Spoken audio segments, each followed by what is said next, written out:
অনুরাগের ছোঁয়া আজকের পর্বে শুরুতেই দেখা যায় সুদীপা আর আদিত্য মন্দিরের কাছে তাদের জোর খোলার জন্য। দুইজনের মধ্যে এক অদ্ভুত টান, এক শান্ত অনুভূতি কাজ করছে। আর মন্দিরের অপর পাশে রূপা ঘুরে বেড়াচ্ছে, একজন মহিলাকে ধরে মা মা বলে ডাকছে, কিন্তু কেউ তার ডাক শুনে সহানুভূতি দেখাচ্ছে না। সবাই ভাবে রূপা পাগল হয়ে গেছে।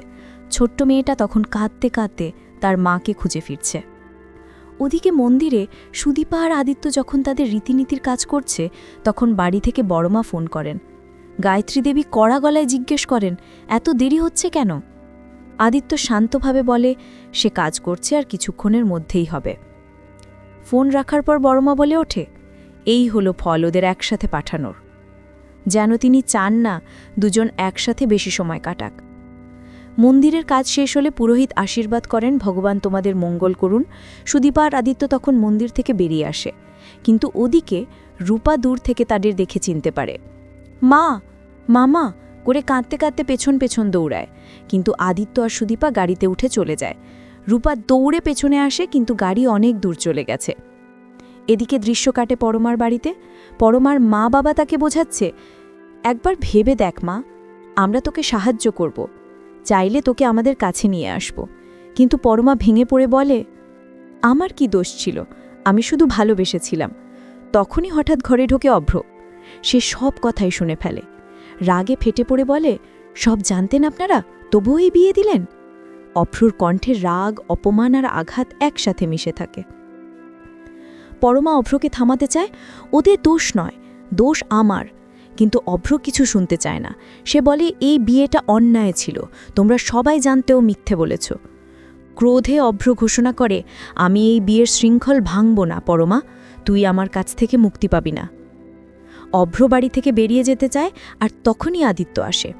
পরমা কাঁদতে কাঁদতে বলে, আদিত্য দাদাকে থামাও। কিন্তু অভ্র শুনতে চায় না।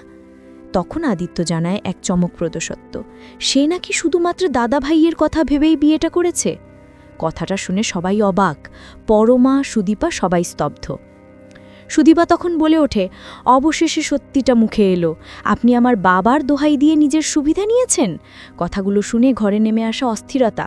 পরমা, অভ্র, আদিত্য তিনজনেরই সম্পর্কের তিক্ততা যেন বিস্ফোরিত হয়ে যায়। অভ্র পরমাকে তিরস্কার করে বলে, তুই শুধু নিজের স্বার্থ দেখেছিস, আমাদের সবাইকে ব্যবহার করেছিস। রাগে সে চলে যায়।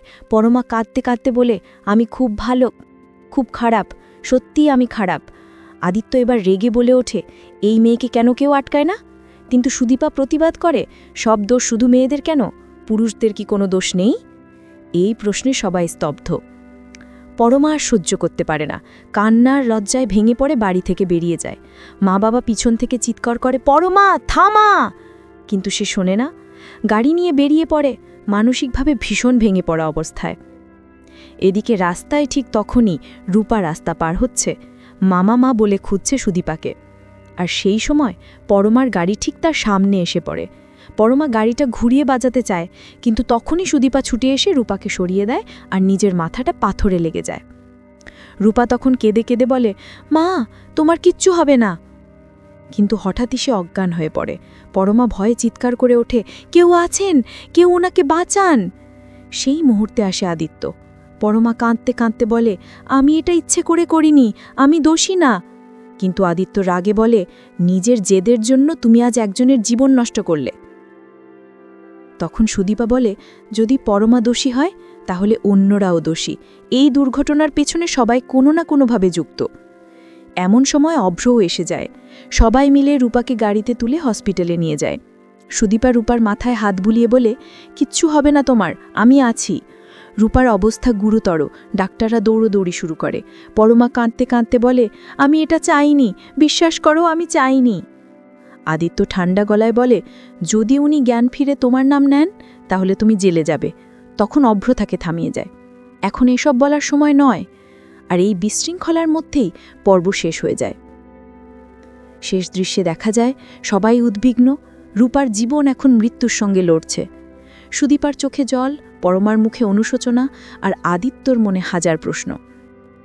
এইভাবেই শেষ হয় আজকের অনুরাগের ছোঁয়ার উত্তেজনাপূর্ণ পর্ব। গল্পটি ভালো লেগে থাকলে অবশ্যই একটি লাইক দিন, কমেন্টে আপনাদের মতামত জানান, আর আমাদের পেজ ও চ্যানেলটি ফলো ও সাবস্ক্রাইব করতে ভুলবেন না। দেখা হবে আগামীকালকের নতুন পর্বে। ততক্ষণ পর্যন্ত ভালো থেকো, টাটা।